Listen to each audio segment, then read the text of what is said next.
guys, balik lagi bersama kita di Bartender Cuap-Cuap by HBI ya. Hari ini kita lagi bersama orang yang cukup terkenal ya di dunia persilatan ini ya. Siapa lagi? The only one, Igede Adijayo alias Debin. Halo semuanya. Gimana kabar nih? Astung kare. Baik-baik ya? Baik, aman terkenali. Kita gini aja ya, langsung aja kan. Langsung aja Dud. Kan orang udah banyak yang kenal lu nih. Bisa nggak lu ceritain apa namanya perjalanan karir lu sedikit aja? Ngomongin perjalanan karir. Sedikit Sedikit aja, nggak usah banyak-banyak. Nanti karena ada Q&A kan. Oke. Nanti nyambung lah ke sana. Singkat ya. Iya, Singkat ya. Singkat aja. Jadi awalnya diriku adalah seorang Kapiten. Bukan parkir, bro. Bukan Bukan parkir. parkir. Jadi buat kalian yang belum tahu, aku nih dulu orang apa sih? Orang terpinggir ya kan, orang pinggiran. Orang pinggiran. Terus kerja part time, masih sekolah. Jadi tukang parkir di Pantai Sindu. Kalau yang tahu tuh, nah, ini gue. Nah, kemudian dari tukang parkir lulus sekolah, kemudian kuliah. Ngambil jurusan perhotelan. Ya. Perhotelan, kemudian masuk di kitchen dulu sebentar. Training lah di kitchen. Kemudian pindah ke bar karena di kitchen panas cuy. Wih, panas ya. Panas men, panas saja. Udah panas, nggak dapat duit ya kan. Berarti Kena cipratan minyak terus tiap hari. Udah deh. Langsung keluar, pindah ke bar. Nah, bar. Pas masuk bar, diriku seorang barbek awalnya. tukang nyuci gelas, cuma prepare welcome drink, yang kayak gitu aja kerjaannya loh. Ya. Kemudian mulailah punya niatan mau fokusin nih karir nih, kayak seru banget nih lihat senior yang lain, mereka ngomong bahasa Inggrisnya lancar, kenalan sama bule-bule, kemudian dikasih tipping yang banyak. Nah di sanalah motivasinya awalnya untuk mendalami dunia bar dulu nih. Dunia bar tuh luas banget. Singkat cerita, diriku training di Hyatt, kelar training di Hyatt itu keterima kerja di Maya Sanur. Oh, waktu di Hyatt tuh training sebagai kitchen itu? Bukan, udah di barbek ya? Bukan, udah di barbek. Kemudian bantu support jadi barwaiter lah, kayak gitu. Kelar di sana, sebelum keterima di Maya tuh sempat kerja 3 bulan istilahnya orang bilang GRO ya. Oh, guest relationship. Ini Officer ya. Nah, itu di bawah tangan organisasi yang ada di Sanur. Oke. Ya, banyak orang tahu Sanur Bersatu. Nah, itu diriku sebagai transport informationnya. Nah, di sana kerja cuma 3 bulan, nggak nyaman. Itu kerjanya diem doang, cuma ngomong kayak bukan passionku. Ya udah, diriku melamar di Maya dan keterima di sana. Awalnya cuma Iseng-iseng. bukan iseng-iseng sih. Bukan iseng. Cuma ngelamar as a bar waiter. Oh, pertamanya. Kemudian mungkin FB directornya itu ngelihat ada potensi di diriku. Kemudian diangkatlah langsung pada saat itu menjadi seorang bartender. Oh, jadi yang awalnya apply as a bar waiter di sana rencananya gitu, tapi karena pas interview FB direkturnya melihat ada potensi nih di dalam diri lu, jadi dia langsung suggest, lu langsung aja jadi bartender di sini. Betul sekali. Wih, nice sekali ya. Langsunglah jadi bartender di sana dengan pengetahuan yang ala kadarnya. Saat itu. Soalnya ya dirimu tahu sendiri, udah lulus kuliah itu kita cuma dibekali dasar dari pengetahuan tersebut. Ya, betul. Ya kan, dasarnya bar aja. Hanya basic lah. Basicnya doang. Kemudian di sanalah mulai memperdalam, mendalami, dan 2 tahun udah jadi bartender. Kemudian belajarlah apa itu mixologist. Oke. Apa sih itu mixologist? Nah, mulai tertarik. Oh, seru nih. Mainannya hampir sama nih saya kayak di kitchen gitu loh. Kita nge-explore, kita bikin something yang new. Tetap di jalur yang aman dan sudah istilahnya koktail DNA-nya tuh kita udah tahu loh, kita udah bekali itu dan itu sebagai acuan kita buat koktail yang baru. Nah, seru tuh di sana tuh.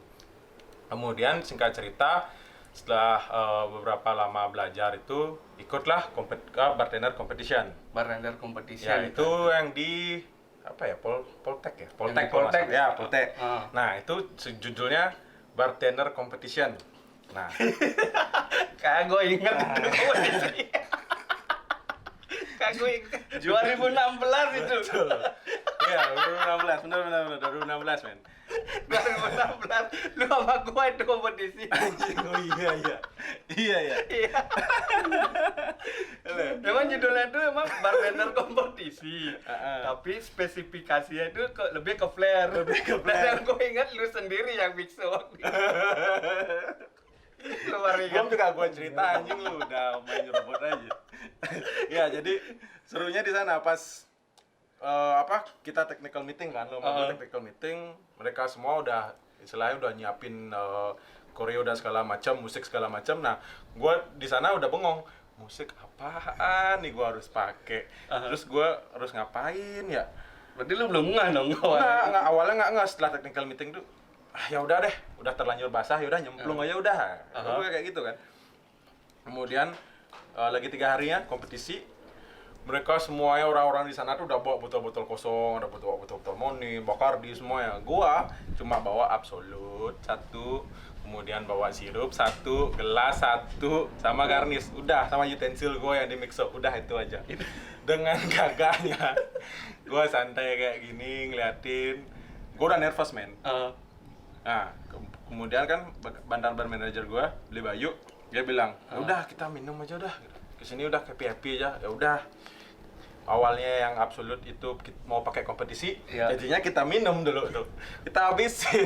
Berarti untuk menghilangkan nervous juga ya? Buat ngilangin nervous. Kemudian, nah udah nih gue udah tipsy, udah udah enak banget.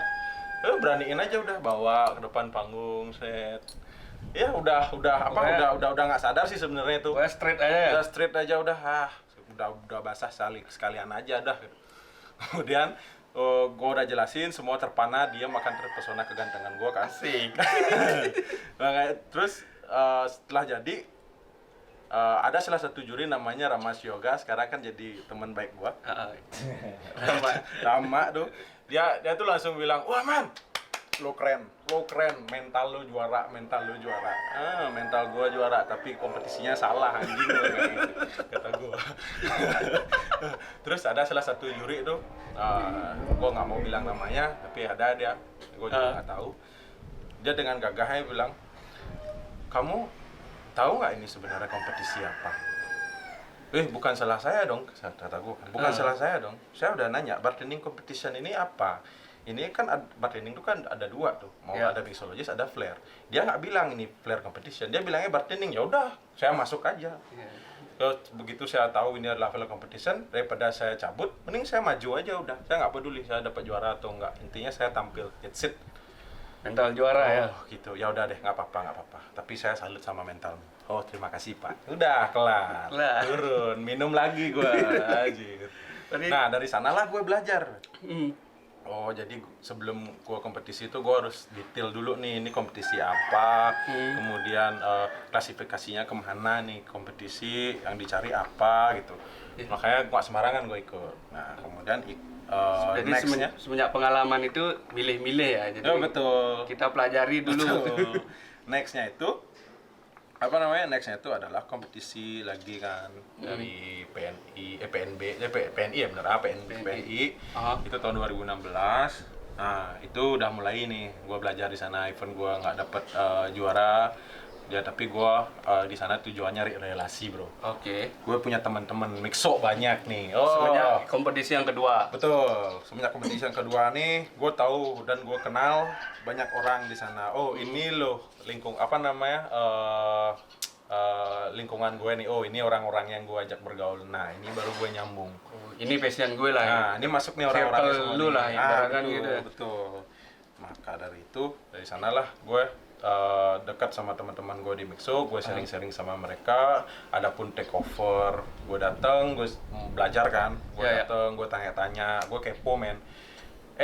Terus terang, selama gue belajar mixology itu nggak ada satupun orang yang ngajarin.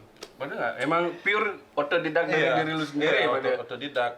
Ya bisa dibilang yang bantu gua itu YouTube sama Google. Dulu itu.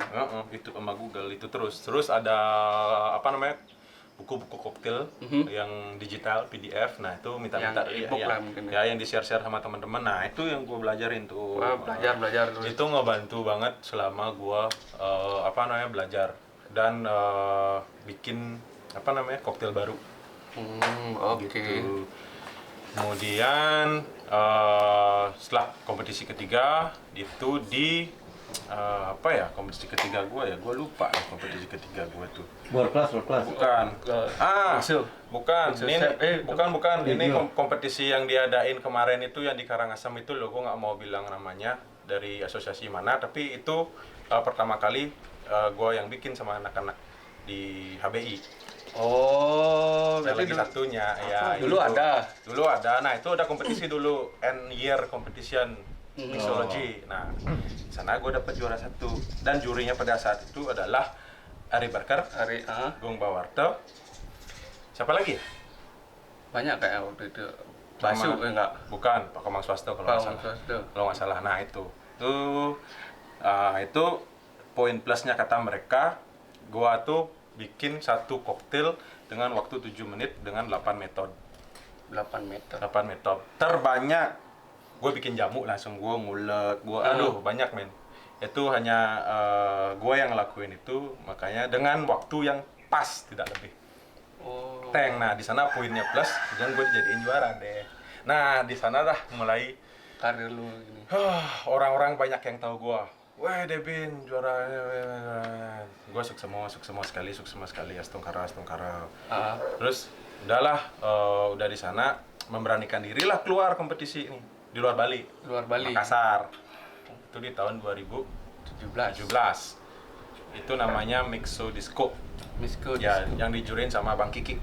Wis. Bang Kiki Moka Legend. sama si Kenny. Kenny Stephen. Nah, itu seru tuh juga kompetisinya. Keren tuh kompetisi karena gue satu-satunya orang Bali yang mewakili Bali Wih. ke sana. Terus Andor. ada juga sahabat gue ikut dari Lombok, Alit Mambo. Aha.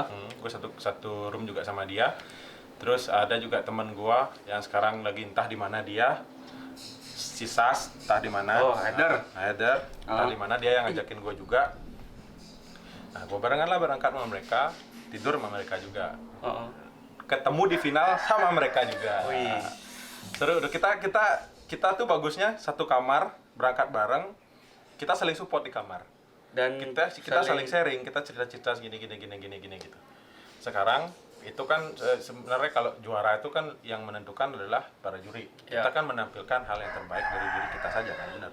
Betul. Nah, jadi apa salahnya coba kita sharing, kita saling berbagi, event itu competition, I don't care gitu loh. Ya, betul. Soalnya yang saya lihat sekarang nih banyak orang kompetisi dia hanya mementingkan dirinya sendiri gitu loh. Padahal sebenarnya tujuan kompetisi itu selain lo nyari juara di sana, lu nyari relasi, nyari temen gitu loh. Jangan sampai lu dibilang sombong. Gitu. Betul. Gitu. Berarti kayak podcast kita sebelumnya, Bonge sama Pande. Ya, Betul Iya. ya, itu. Jadi Boleh temenan tapi di panggung di musuh, panggung tapi- musuh, ya, tapi kalau- setelah itu ya kita temenan betul. lagi. Di panggungnya cuma panggung segitu doang, cuma lu di situ doang kan. Ada waktu cuma oke, kita musuh cuma 7 menit ya. Habis itu kita teman baik lagi. Udah. Betul. Toh juga di atas panggung kita nggak ngejelekin orang kan. Nah, kayak gitulah modelnya. Jadi kita saling support. Kayak, Fair play. fair play. Nah, itu lagi apa namanya?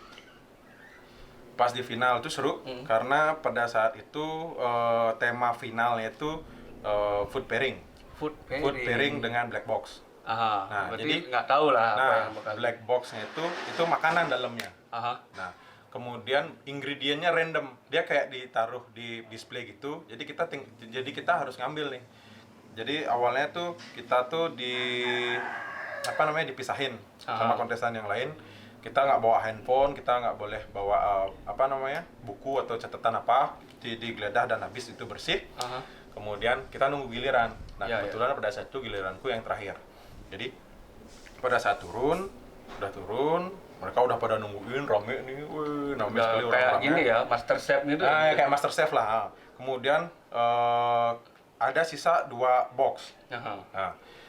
Nah, gua pilihlah satu boxnya. Terus baru gua buka itu gulai kambing. Gulai kambing. Gulai kambing, Cuk. Karena berpikir nih, gulai kambing temennya apa ya biar enak nih?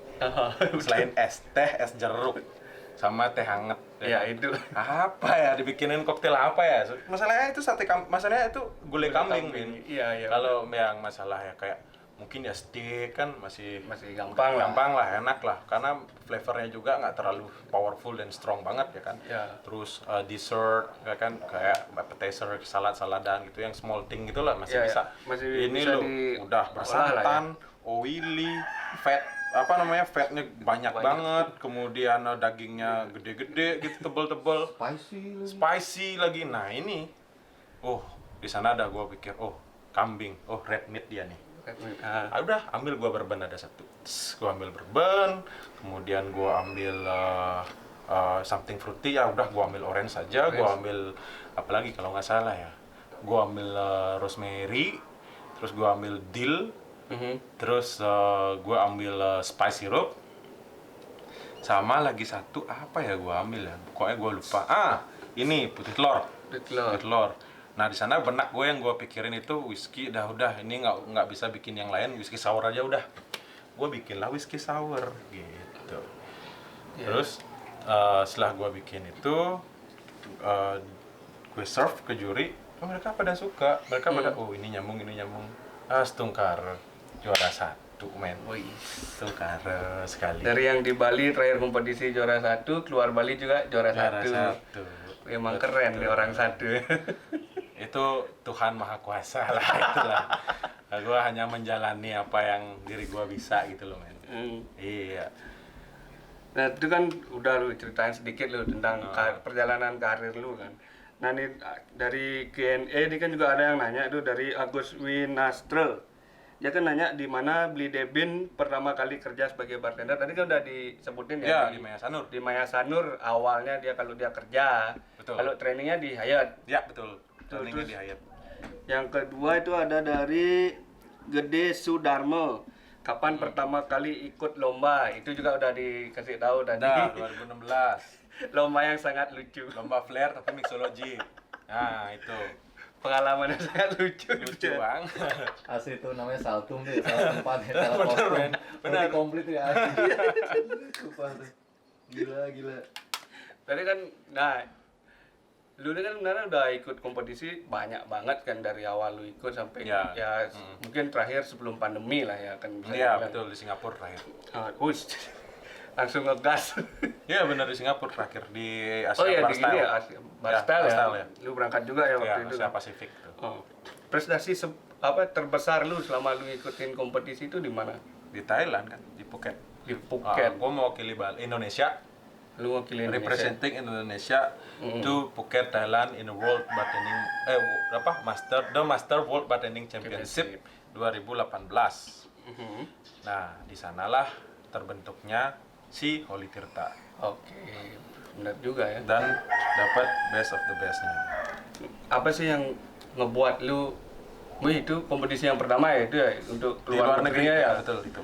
Apa sih yang ngebuat lu sampai nge-branding Holy Tirta itu keluar negeri? Karena gue juga berkaca dari ini men. Gue berkaca dari koktail-koktail dulu klasik koktail. Kenapa klasik koktail itu bisa kita kenal sampai sekarang? Itu Kenapa? mindset lu awalnya. Nah, mindset awal gue. Kenapa koktail dari sekian banyak koktail yang ada di dunia, cuma di Indonesia nggak ada, terutama di Bali. Yang mereka tahu cuma arak attack. Yang mereka tahu itu Yang mereka tahu, ya kan. Arak, terus pakai madu sama lemon, udah selesai. Cuma itu yang mereka tahu. Gue mau merubah itu sih sebenarnya, dalam artian gue mau bikin satu mahakarya gue yang dikenal oleh semua orang, terutama di Bali dulu, kemudian di nasional, dan nantinya akan besar di internasional. Dan gue mau karya gue ini ada di salah satu buku, entah siapapun itu, sebagai klasik koktail original from Bali. Betul sekali. Itu tujuan gue. Konsepnya, tujuannya nice banget ya itu. Itu tujuannya. Berarti itu berapa lama lu nyiapin konsep, tema itu pada saat itu? Untuk nyiapin konsep sama tema itu pas pas gue kelar ini ikut kompetisi di Rosso Vivo. Rosso Vivo itulah kompetisinya yang kalau menang mewakili Indonesia ke Thailand. Nah kelar dari sana itu gue udah mikir, gue nyari inspirasi, biasa gue sempat di toilet, santai ya kan. As always ya, as always toilet ya. As always man, itu tempat yang sangat luar biasa. Terus kemudian ya gue kan suka gini nih, suka sembahyang keliling gitu loh. Gue kan suka sembahyang gitu. Maksudnya bukan gimana ya? Ya dengan sembahyang lah gue kadang nemuin ketenangan di diri gue sendiri. Gue meditasi, bukan meditasi gue mau nyari ilmu yang sakti-sakti atau black magic itu ya enggak. Jadi ya di sana aja gue dapet ketenangan, kadang gue bengong sendiri gitu loh. Nah gitu. Buat nyari inspirasi. Gitu. Ya, kebetulan pas sebelum gue setelah kelar kompetisi yang di Rosso Vivo itu gue sembahyang ke Pura Lemped. Oh langsung berangkat? Bukan langsung berangkat sih, Ya memang mungkin ada spare waktu lah. ya memang Udah ada rencana? Udah ada rencana sih sebelumnya, dari sebelum kompetisi itu udah ada rencana. Pas setelah kompetisi langsung gue ke sana. Kemudian orang tua gue juga ngasih tahu coba meditasi di sana, merenung, mikirin kelanjutan dari kompetisinya ini gimana gitu. Ya udah, gue ngelakuin itu, entah ini percaya atau enggaknya. Pada saat gue merem, kemudian gue melihat ada seorang kayak pemangku gitu lagi bikin tirta gitu. Padahal di sana nggak ada yang bikin pada saat itu. Tapi pada saat gue merem itu gue lihat ada seorang pemangku tua itu dia bikin tirta gitu. Tirta anyway, kalau orang-orang luar sana nggak tahu tirta itu air suci. Kita di umat Hindu itu setelah kita melakukan persembahyangan itu kita dikasih tirta untuk blessing lah istilahnya lah. Blessing istilahnya. Terus di sanalah mulai ada benak gininya. Itu tadi apa ya? Ada sesuatu yang menuntun. Betul banget, sesuatu yang menuntun. Kemudian tak coba lah gitu. Tak coba searching cara membuat tirta, ya kan? Cara membuat tirta kayak di pura-pura gitu. Keluarlah ininya, detailnya, isinya apa aja. Ya udah, tak coba. Airnya diganti pakai arak. Itu pertama kali. Nah, itu pertama kali, trial error. Kemudian gue bikinnya tuh nggak asalan dicemplung gitu aja udah kelar. Ada beberapa mixer di dalamnya untuk membalancekan flavornya itu. Iya. Nah, udah kemudian kalau nggak salah 3 minggu hampir sebulanan lah. Kan gue berangkatnya tuh bulan Maret kalau nggak salah, atau Mei ya kalau nggak salah. Mei kalau nggak salah, kompetisinya Maret gitu. Lupa bener itu dah bulan depannya. Nah di sana dah gue nggak sempet nyoba apapun lagi, udah keburu waktu dan itu nggak jadi. Udah beraniin diri aja dengan isi otak gue itu, dengan preparationnya udah gini aja dah,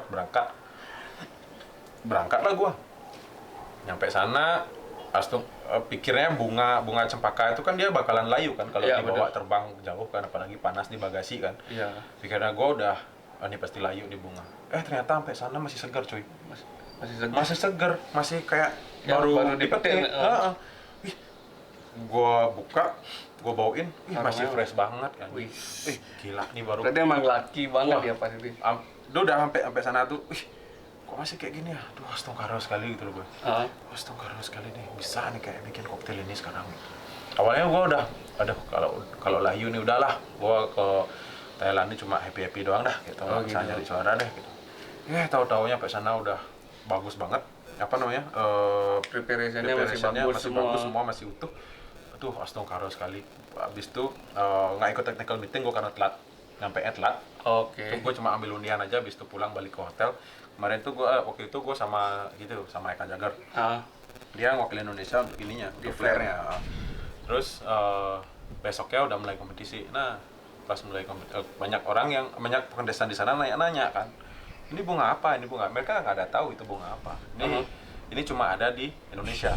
Di Indonesia namanya cempaka. Kalau istilah orang terkenal orang apa namanya Jawa ini bunga kantil namanya. Gue jelasin gitu ke orang sana. Dia nanya, ini bisa dimakan nggak? Kalau lu mau makan aja.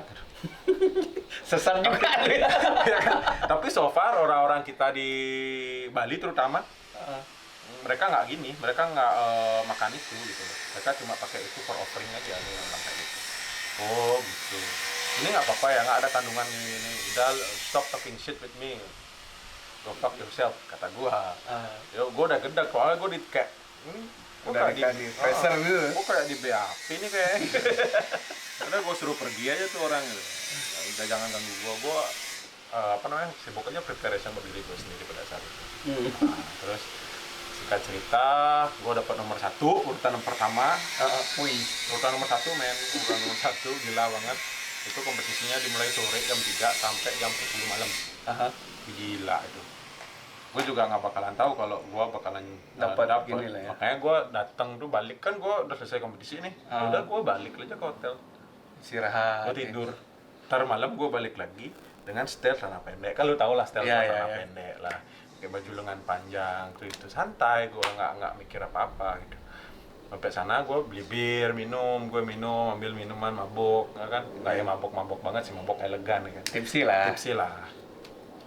Gue udah nggak mikir gue bakal jadi juara. Pas saat pengumuman nama gue disebut, gue loncat men aja, gue loncat. Dia duduk di kursi, naik gue loncat, woi, seneng gue udah dapet juara gue di sana. Ini baru ya, Keren, bangga ya. gini langsung, bangga langsung ambil gini, gini. Udah asik kali udah. Bener lu ngelakuin hal konyol ya? Nah, masih inilah. Cuma Under control. cuma loncat aja dari kursi lah. Nah itu aja sih. Tapi seru tuh.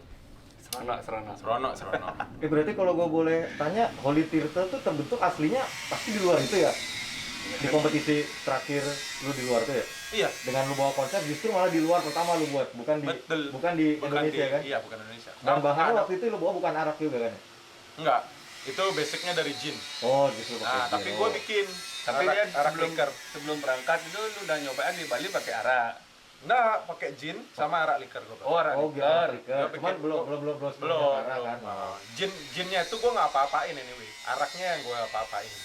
Oh araknya dia Nah, pakai. araknya jadi main flavornya di Justru sana. makanya justru terbentuk pertama kalinya malah di luar negeri ya? Betul. Itu Holy Tirta Betul, ya? betul. Bukan di Indonesia. Bukan di Indonesia. Wow, Terciptanya dia di Phuket, Thailand. di Phuket. Jauh banget. Kebalik ya, dia memperkenalkan di luar negeri, habis itu terkenal di negeri sendiri. Biasanya kan dibikin terkenal di negeri sendiri dulu nih. Nah, Tapi lu balik, jadi lu boomingin pertama di luar negeri, lu angkat di negara sendiri. ya karena ini juga apa namanya prestis juga sih kalau menurut gua. Iya. Logikanya kalau udah lu menang di luar negeri sana, lu bawa ke rumah lu sendiri, otomatis bakalan Bakal lebih booming. bakal lebih booming dong. Korek. Nah itu.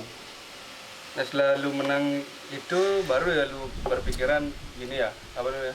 Ini harus bisa jadi klasik koktail yang Nah, kalau gitu sih sebenarnya nggak juga. Karena udah sedari dulu sih gua pengennya bikin klasik koktail gua sendiri gitu loh. tapi apa tuh? Yang karena tapi yang kompetisinya karena itu kompetisi dan yang koktail ini dapat Kayak juara, ya udah koktailnya ini yang gue pakai. Gitu. Tapi memang dasarnya konsepnya gue itu memang sedari dulu Balinis. ya Gue suka budaya gue cinta tradisi gue. So this time for me to preserve my culture gue. oke. Nah, berarti itu kan dari 2018 ya kalau nggak salah ya? 2018 akhirnya lu balik lagi ke Bali, terus lu ngebangun kerajaan minuman lu sendiri kan? Betul. Dengan branding Holy Tirta kan? Selama lu ngebangun itu, ada dulu kan belum seperti sekarang ya? Belum. Arak koktail itu kan belum kayak sekarang kan? Ya, Dulu sekarang masif banget kan. dulu ada nggak? Kayak lu pernah berpikir nggak dulu bakalan ini apa tuh karya gua ini bakal dikenal banyak orang, bakal jadi booming dan apa bakal wah lah. Pernah berpikiran kayak gitu kan? Awalnya sih enggak, cuma cerita-cerita aja sama teman-teman yang sering gue ajak kayak Bonges, kayak Lesmana yang kayak gitu. Teman-teman deket gue aja gue bilang kayak gitu ke mereka. Gue pengen banget once kalau koktail gue ini dikenal banyak orang gitu doang gue. Maksudnya gue nggak ambisius gitu nggak Nggak terlalu ambisius. Gue santai sih memang, gue santai.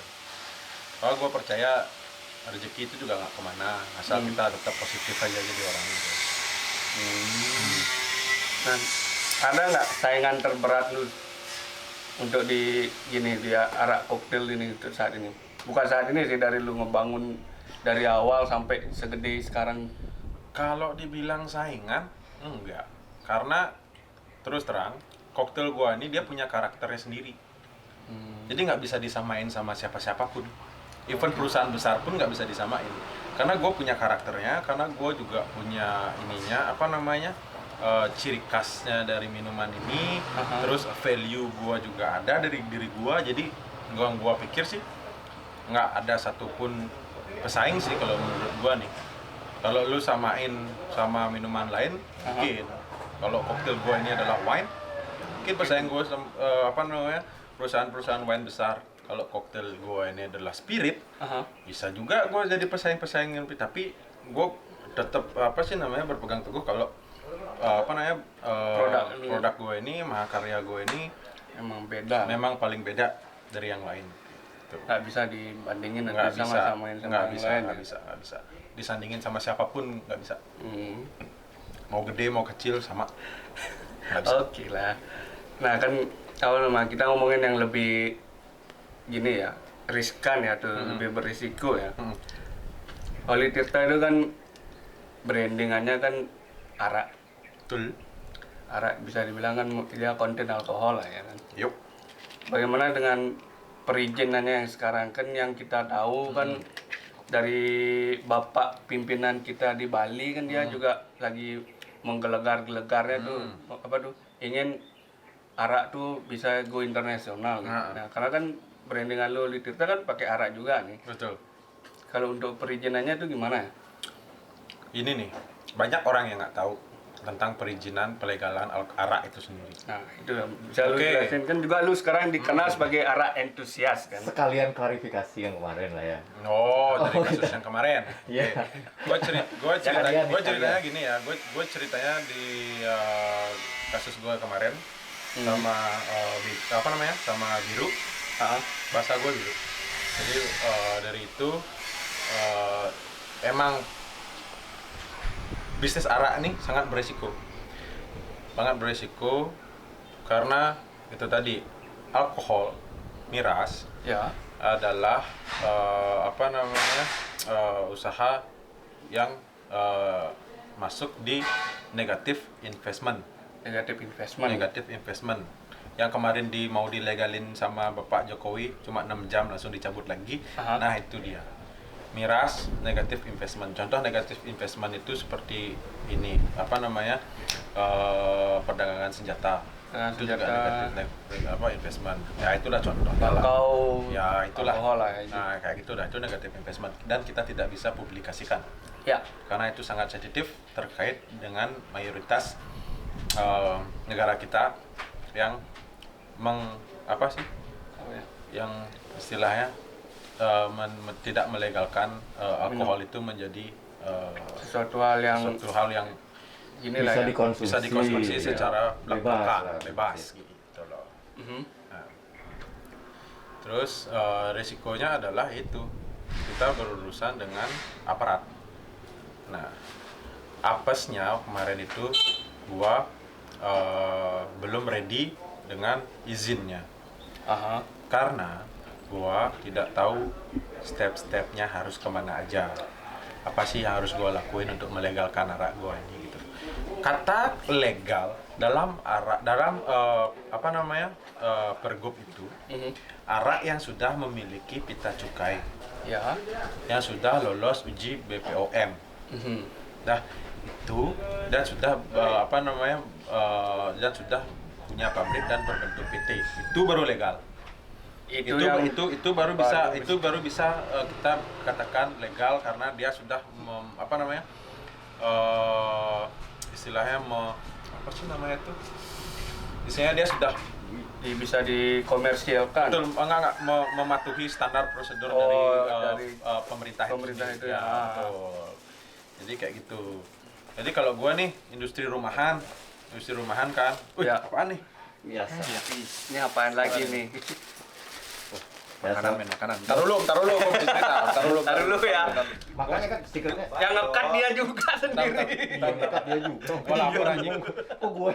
Men, kalau kadang bawa makanan Oh, itu iya. buat hilangnya konsentrasi. Iya. Amin. Ayo, lupa. ayo, ayo. Kamu bilang apa nih, nah? Lanjut Pak De. Apa tadi? Masalah Nih, standarisasi langsung dari Nah, pemerintah. Standarisasi dari pemerintah untuk pelegalan arak itu adalah satu, dirimu sudah mempunyai pabrik Udah pabrik berbadan pabrikan PT. berbadan PT. Ah, Ya. Nah, mau itu CV juga bisa, UG CV juga bisa, bisa. oh, bisa. Yang penting itu sudah ada badan hukumnya ada- lah mungkin ya. Belum. Jadi itu sudah pabrikan, maksudnya pabrikan itu sudah di luar dari pemukiman, Aha. tidak di rumah. Oh, tidak di rumah. At Oke. least dia punya ruang Punya tempat punya khususnya khusus, sendiri. at least 2 are gitu loh. Udah punya gedung segala macam. Nah, itu mau dijadikan pabrik bisa yang kayak gitu. Itu standar pabriknya. Ah, Nah, kemudian harus berbekal izin ini apa namanya? hasil lulus BPOM. BPOM gitu, dan juga apa namanya sudah mempunyai pajak segala macam. Nah, Aha. kemudian sudah mengurus pita cukai baru bisa itu. Dikomersilkan Jadi bisa secara dikomersilkan. gini, besar-besaran. Betul. Nah, itu sebenarnya konsep arak legal tuh di sana, men. Bukan pedagang kecil-kecil kayak kita nih legal araknya, enggak. Karena arak kita botol biasa gitu loh. Ya, ya. Enggak berpita cukai, enggak ada apa namanya? Standarisasinya, kemudian sertifikasi dari BPOM juga nggak ada gitu loh. Nah, di sana salahnya. Kayak banyak nih orang-orang luar sana tuh nggak tahu arak kan udah legal ya, legal lu. Kepala lu.